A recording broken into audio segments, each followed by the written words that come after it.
అందరికీ నమస్కారం. ఈరోజు కథ Hitler episode 320 friends for ever. ఇక స్టోరీకి వెళ్తే హాస్ని పిల్లల్ని చూడటం కోసం ముంబైకి వచ్చిన కీర్తి అక్కడ పరిస్థితి చూసి ఆశ్చర్యపోతుంది. సింహంలా ఉండే విరాట్ పిల్లలను దగ్గర తీసుకుంటూ వాళ్లకు వండి పెట్టడం ఆమెను ఆశ్చర్యంలో ముంచింది.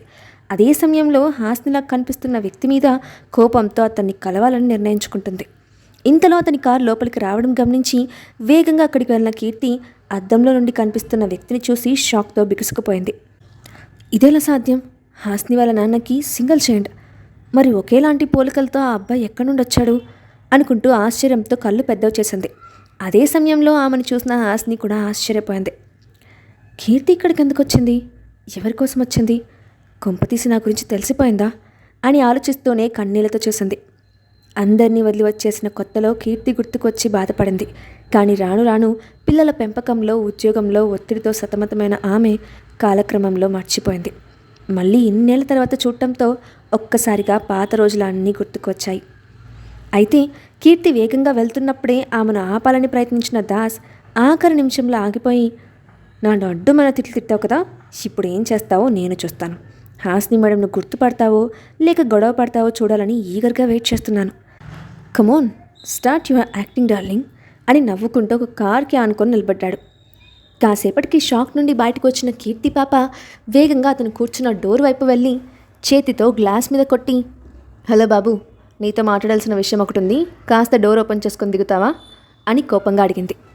ఆమె బిహేవియర్కి అయోమయంగా చూస్తూ కిందకి దిగిన హాస్ని, ఎవరండి మీరు, నాతో మీకేం పని, ఏం మాట్లాడాలి అని అంతకంటే జీవించేసింది హాస్ని.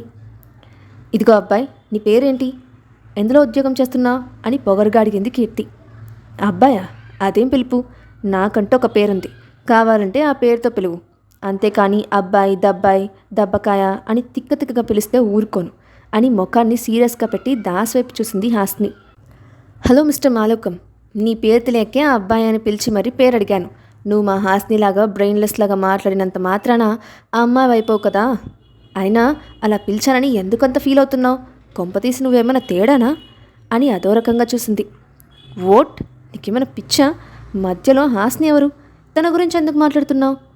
నికార్సైన అబ్బాయిని పట్టుకొని ఇన్సల్ట్ చేసినందుకు నీకు నా ప్రతాపం చూపించాల్సిందే అని ఆమెను గట్టిగా హక్ చేసుకొని కళ్ళల్లో కళ్ళు పెట్టి చూస్తూ, కాసేపు కోఆపరేట్ చేశావనుకో, నెల తిరగకుండానే నీ కడుపు కాయించి నేను ఆ అబ్బాయిని ప్రూవ్ చేసుకుంటాను, ఏమంటావు, రెడీనా అని ఆమె ముఖం మీద వేలితో రాస్తూ మత్తుగా అడిగాడు హర్షాలియాస్ హాస్ని.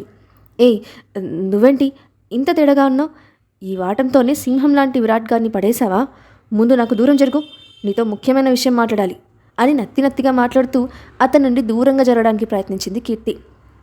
నాకేం తక్కువ, హర్ష ఇక్కడ ఆడపిల్లలు నా కోసం పడి చచ్చిపోతున్నారు, ఇక మీ విరాట్ గారు ఎంతని నిజం చెప్పు, నువ్వు కూడా నాకు ఫ్లాట్ అయిపోయావు కదా, కిస్ చేయాలనుందా అని కొంటగా కన్నుకొట్టాడు. నీ బొంద, 3 ఏళ్లుగా నన్ను ప్రేమిస్తున్న వాడికే పెద్దగా కిస్ చేసే అవకాశం ఇవ్వలేదు, ఇక కూరలో కరివేపాకు గాడివి, నిన్ను పట్టించుకుంటానా అని ఎగతాళిగా నవ్వి, నిజం చెప్పు, నువ్వు విరాట్ గారితో కలిసి ఉంటున్నావా అని ప్రశ్నించింది కీర్తి.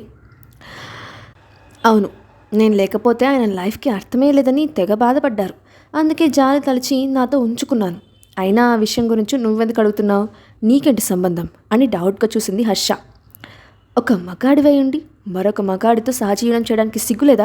విరాట్ గారు నీతో ఉన్నారని పొగరు చూపిస్తున్నావేమో, నీకొక నిజం చెప్తాను విను, నువ్వేదో అందంగా హ్యాండ్సమ్గా ఉన్నావని కాదు, కేవలం ఆయన ప్రాణంగా ప్రేమించిన భార్య పోలికలతో ఉన్నావని నీ వెంట తిరుగుతున్నారు. నీలా ఆమె పోలికలు లేకపోతే క్షణంలో పావు వంతు కూడా నీ ముఖం చూడరు. ముందు ఆ విషయాన్ని తెలుసుకో. ఇంకొక ముఖ్యమైన విషయం ఏంటంటే, ఆ అమ్మాయి నా ప్రాణ స్నేహితురాలు, తనలాంటి మంచి మనసున్న అమ్మాయి ఇంకొకరు ఉండటం అసాధ్యం. ఆ రూపాన్ని అడ్డుపెట్టుకొని అందరినీ మోసం చేయగలవేమో కానీ నన్ను కాదు. నా హాస్ని స్థానంలోకి నువ్వు రావడానికి నేను ఒప్పుకోను. మర్యాదగా ఆయనకు దూరంగా వెళ్ళిపో, లేదంటే పరిస్థితులు చాలా దారుణంగా ఉంటాయి అని కోపంగా చెప్పింది కీర్తి. ఆమె నుండి దూరమైన 3 సంవత్సరాలు గడిచినా తన మీద ఇసుమంతా కూడా తగ్గని ఆమె ప్రేమకి హాస్ని మనసు సంతోషంతో నిండిపోయింది. అదే సమయంలో తన స్వార్థం కోసం స్నేహితురాలికి నిజం చెప్పకుండా ఆమెను ఎదురు చూసేలా చేసినందుకు మనసులో గిల్టీగా అనిపించింది. కానీ తన కోసం తన మీదే యుద్ధం చేస్తున్న ఆమెను చూసి నవ్వొస్తుంటే మరింత రెచ్చగొట్టడానికి, ఇప్పుడు ఎలాగో నీ ఫ్రెండ్ కూడా లేదు కదా, విరాట్ గారి పక్కనుంటే తప్పేముంది ఆయన లాంటి ధనవంతుడు నా లవర్గా ఉంటే నా లైఫ్ లగ్జరీగా మారిపోతుంది. వెనక్కి తిరిగి చూడాల్సిన అవసరం కూడా లేదు. కాబట్టి నీ బెదిరింపులకు నేను భయపడను అని కేర్లెస్గా చెప్పాడు హర్ష. ఆ మాటలకి కీర్తిలో కోపం అమాంతం పెరిగిపోవడంతో కోపంగా అతని కాలర్ పట్టుకొని కళ్ళలోకి కళ్ళు పెట్టి చూస్తూ, నువ్వు నిజంగా మగాడివైతే ఇప్పటికిప్పుడే విరాట్ గారికి దూరంగా వెళ్ళు. నీలాంటి వాళ్ళు ఆయన కాలి గోటికి కూడా సరిపోరు. నా మాట కాదని ఎదురు చెప్పే సాహసం చేయకు. నీ ప్రవర్తనతో అనవసరంగా నన్ను రెచ్చగొట్టకు. నాకు కోపం వస్తే అన్నంత పని చేసి చూపిస్తాను. ఆ తర్వాత నీ జీవితం పోయిందని బాధపడితే నాకు సంబంధం లేదు అని నిర్మోహమాటంగా చెప్పింది కీర్తి. అబ్బో, నా జీవితం నాశనమయ్యే విధంగా ఏం చేస్తావేంటి? కొంపతీసి నన్ను రేప్ చేస్తావా? అలాగైతే నేను రెడీ.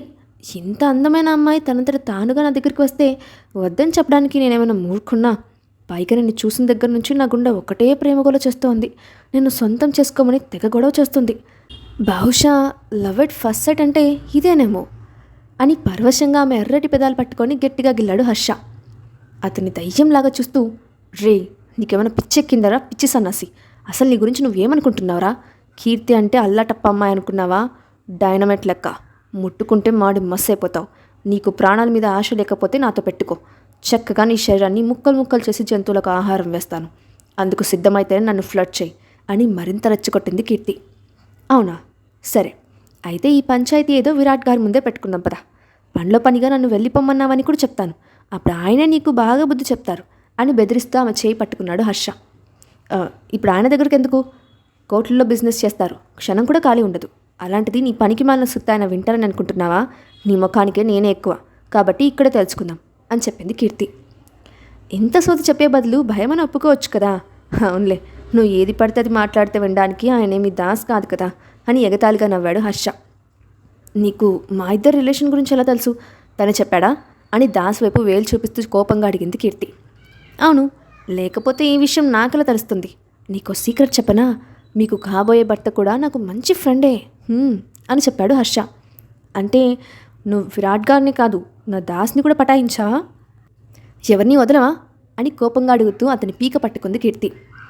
ఆమె ముఖంలో కోపం చూసిన హర్ష అలియాస్ హాస్ని పడిపడి నవ్వుతూ, మన స్నేహం సముద్రం కంటే లోతైనది, ఆకాశం కంటే ఎక్కువైనదని లెక్చర్ ఇచ్చావు. సమయం వచ్చేసరికి నన్ను నిరాశపరిచావు. అంటే ఒకప్పుడు నువ్వు చెప్పింది అబద్ధమా అని కీర్తి కళ్ళలోకి కళ్ళు పెట్టి చూశాడు హర్ష.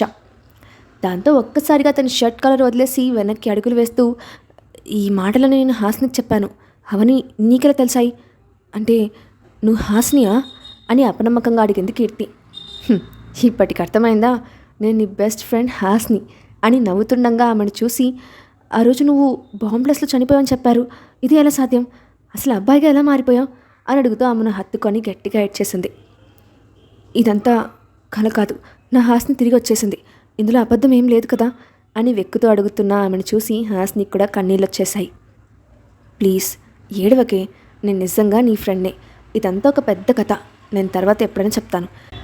ఇప్పటికి నేను బ్రతుకున్నాను నమ్ముతావా అని ఆమె కన్నీళ్ళను తుడిచి కన్సోల్ చేసింది హాస్ని.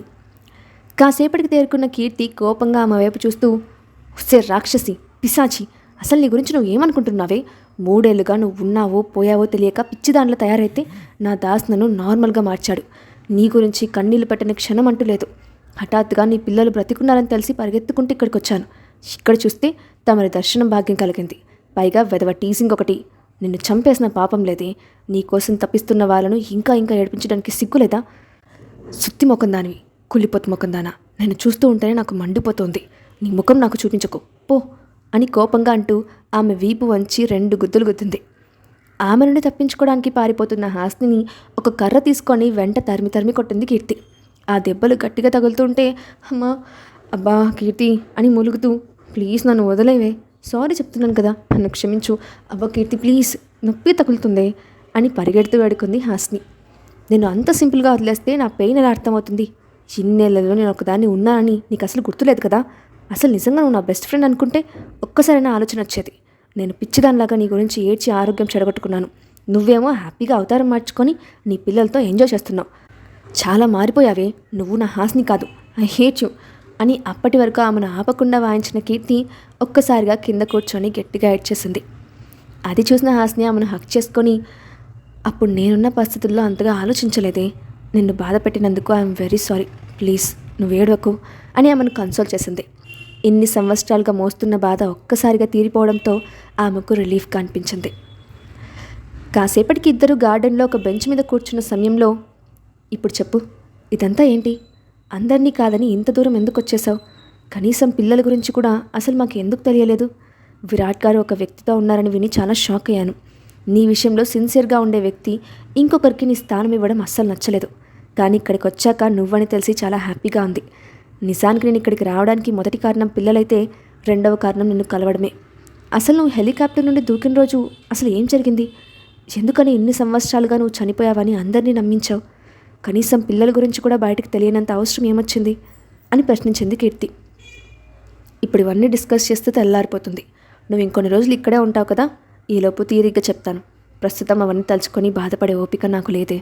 కాసేపు సరదాగా ఏమైనా మాట్లాడు అని టాపిక్ డైవర్ట్ చేసింది హాస్ని. ఆమెకు చెప్పడం ఇష్టం లేదని అర్థమైన కీర్తి ఫోర్స్ చేయకుండా వేరే విషయం గురించి మాట్లాడుతూ ఉండిపోయింది. అప్పటికే కిందికి వచ్చిన విరాట్ కనుచూపు మేరలో కనిపించిన హాస్ని ఇంకా కీర్తిల గురించి కార్కి ఆనుకొని ఆలోచనలో మునిగిన దాస్ని అడిగాడు.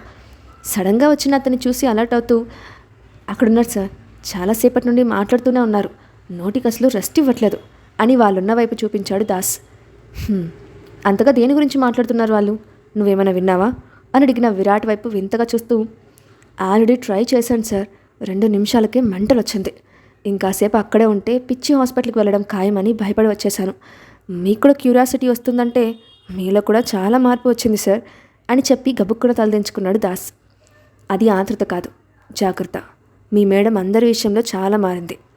పులిపిల్లలాగా తెలివిగా ఫైట్ చేస్తూ ఉంది, కానీ నా దగ్గరికి వచ్చేసరికి పిల్లిలా మారిపోయి బ్రెయిన్ అనేది ఉపయోగించకుండా ఉంటుంది.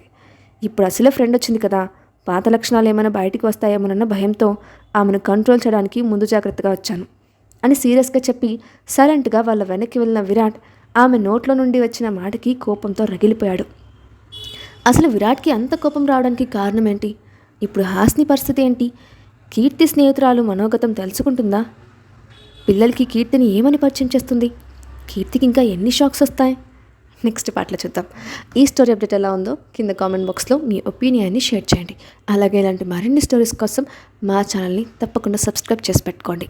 Thanks for watching.